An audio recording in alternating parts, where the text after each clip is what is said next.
And now it's time for another Dice Tower review with Mike Vincent.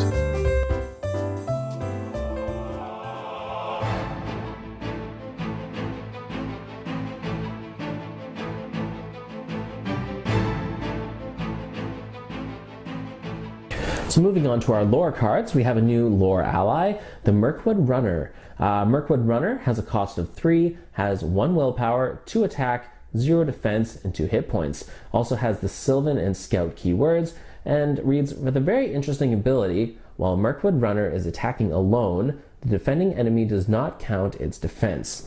So I think we have an ally here with some serious potential. I have not personally used the Mirkwood Runner very often, but I think with the new expansions coming out, the Dunlin Trap, and we know the Sylvan keyword is about to be further developed, I think that really makes the Mirkwood Runner, I think this is going to be a card that's going to be really good going forward.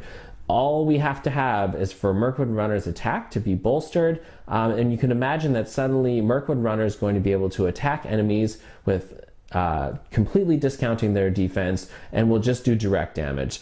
So I've found so far Mirkwood Runner with an attack of 2 is a bit less useful, but there are always allies who have very high defense values. We're starting to see it much more common now to see enemies with 4 defense, 5 defense, in some cases even 6 defense, and so that can be very hard to overcome. While with one Mirkwood Runner, we can now at least know we can do 2 damage each turn, and potentially perhaps even 3 or 4 damage each turn once we have the Sylvan keyword more developed and we can start buffing the Mirkwood Runner's attack. So I think this is actually quite a powerful card. There are of course other attachments and stuff you could put on the Mirkwood Runner to bolster his attack, but I think having the ability to completely bypass defense, particularly in some of these quests where we see enemies with very high defense, the only downside, of course, is that he must attack alone. But I think this card is good, and I think it's going to be fantastic once we start to see more Sylvan synergies going forward. So I think this is a card to look out for, and I think with this most recent announcement of more Sylvan synergies coming down the pipe, this is going to get a lot more play in the next few months. So there we have the Mirkwood Runner. Okay, our next lore card is an event and called Rumor from the Earth. Has a cost of 0 and reads, action, look at the top card of the encounter deck, then you may pay 1 lore resource to return Rumor from the Earth to your hand. So this is a card that is useful, but when you consider there's only so many cards you're going to bring along in your deck, is this a card that you really want to bring along?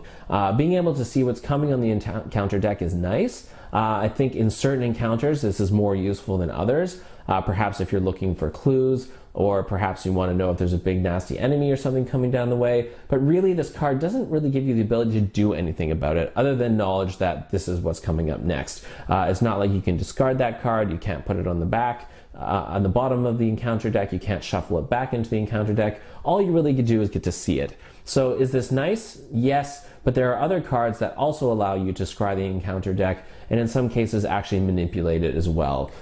Sure, it has a cost of 0, so it's free, but even though it's free for cost, it's still taking up a place in your deck, which could be replaced with something arguably more useful. So Rumor from the Earth is not a card I would bring along, unless there was a quest where it was crucial to see what was coming next, and perhaps this would play a very big role in whether you'd be successful or not. But in my average decks, on my average quests, Rumor from the Earth is not something I'm going to bring along.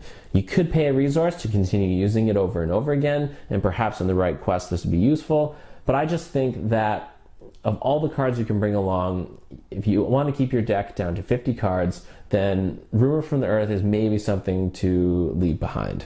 So that's my assessment of Rumor from the Earth. Okay, moving on to Spirit, our final 2 Spirit cards. We have the West Road Traveler. West Road Traveler is an ally with a cost of 2 and has 2 willpower, 0 attack, 0 defense, and 1 hit point. Also has the Rohan keyword, and reads response, after you play the West Road Traveler from your hand, switch the active location with any other location in the staging area.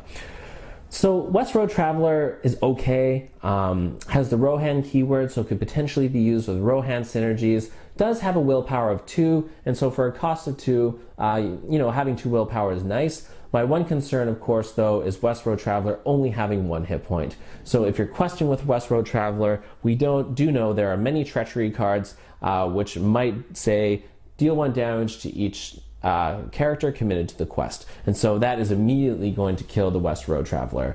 The response, being able to switch a location with the active location, could be handy. I think in the right scenario, if you know it's going to be very location heavy and some of those locations can be very brutal, then I think the West Road Traveler could come in handy in specific scenarios. If I'm playing a Rohan deck, I'm probably going to include the West Road Traveler, but honestly, of all the allies with the Rohan trait, this one would probably be one of the first ones to go to the chopping block. So I think having 2 willpower is nice, but very squishy with only 1 hit point, very susceptible to damage, and so I think it's possible to use those 2 resources in a better fashion. Only in very particular quests, and only probably if I'm playing a Rohan deck, would I want to bring along the West Road Traveler. But in general, 2 willpower for 2 costs is okay, but no attack, no defense, and having 1 hit point scares me a little bit. So there we have the West Road Traveler.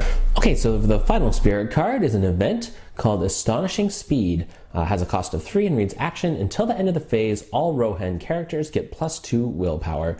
So this is a very good card that is also very fitting with the Rohan theme.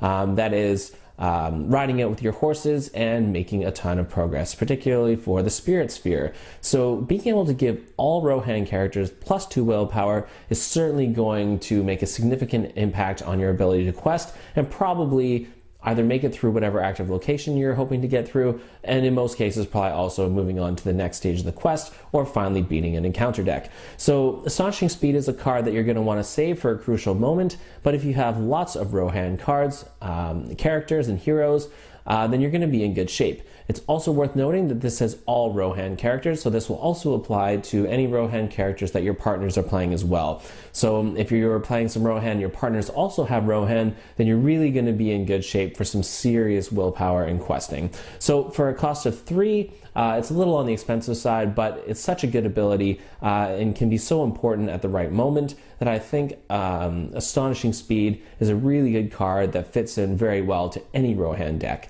So of course, you're only going to be playing this if you have a decent amount of Rohan allies and heroes, but will be made even better if your partner is also playing one.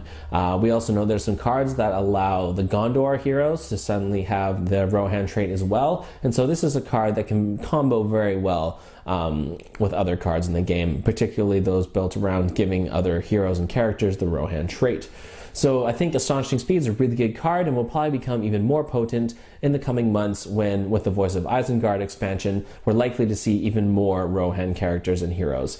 So I think Astonishing Speed, an excellent card, really fits with the theme of Spirit, and for a cost of 3, certainly worth it considering the amount of progress you're likely to make on any quest. So great card, Astonishing Speed. Okay, so our final card for this pack, and indeed the cycle, we have Shadow of the Past.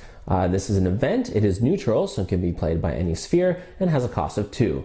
Reads action, move the top card of the encounter discard pile to the top of the encounter deck.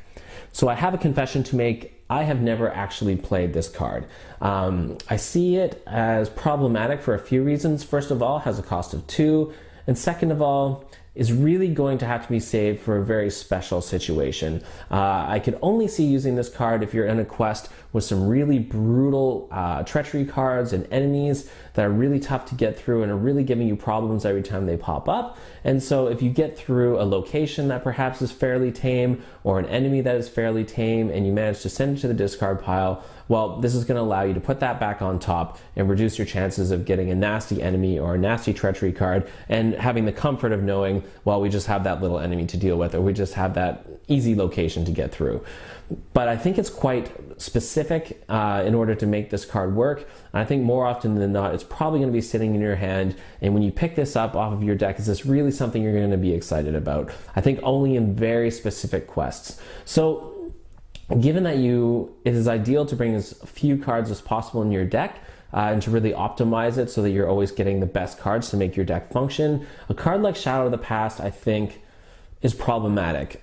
So I could see in a quest for the Heirs of Numenor expansion with some really brutal cards, maybe this coming in handy. If you have Thalon perhaps, and there's some 1 hit point enemies, let's say you kill something worth 1 hit point with Thalon when he commits to a quest, and you can return that again to the top of the encounter deck, and do it again and know that you're going to be able to kill it and have 1 less encounter card this turn. Yes, it could be useful. No doubt at some point this could come in handy, but I think the odds of it happening, and whether you want to consider is this worth putting in my deck over something else?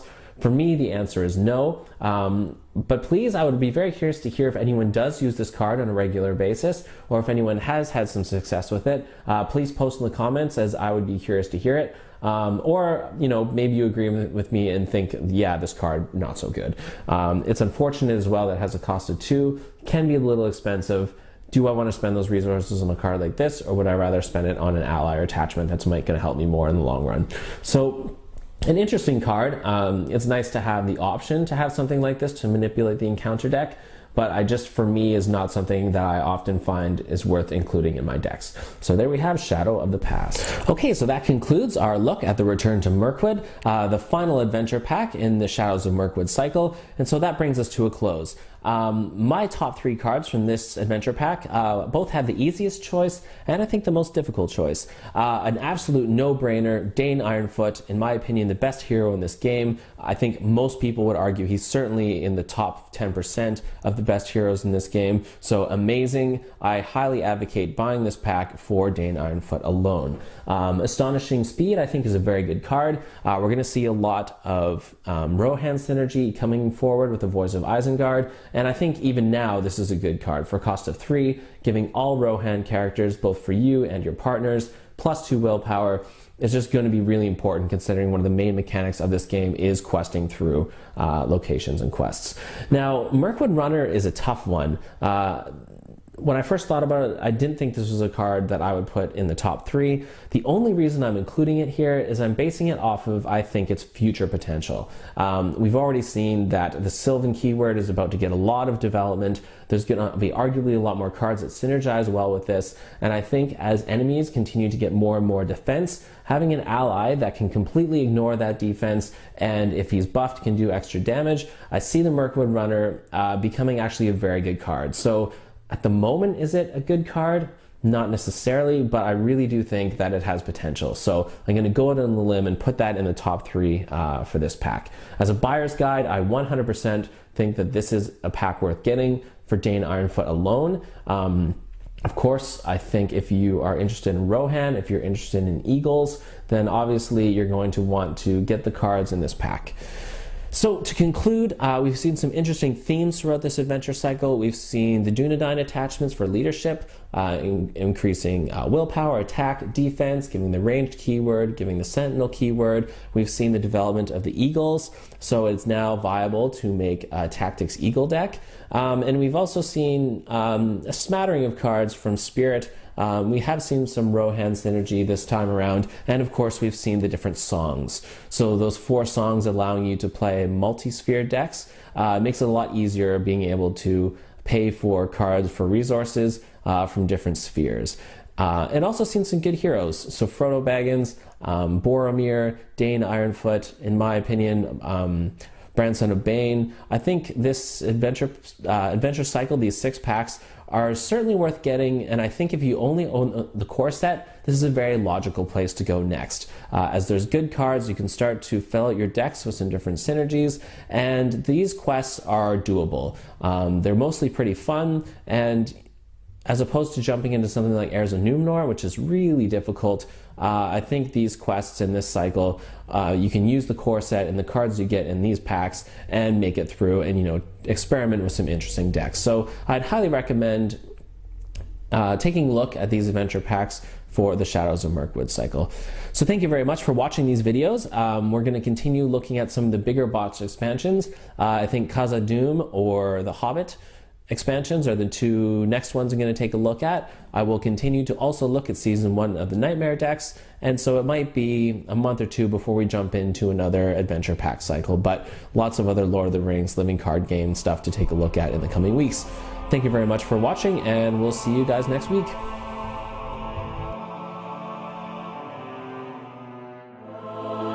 Thanks so much for watching the Dice Tower videos. Find more great videos and reviews, as well as our top-rated audio podcast at Dicetower.com. You can also find other great shows at DicetowerNetwork.com. I'm Eric Summerer, and you've been watching The Dice Tower. The Dice Tower is sponsored by Cool Stuff Inc., where you can find great games for great prices. Cool stuff in stock. Check them out at CoolStuffInc.com.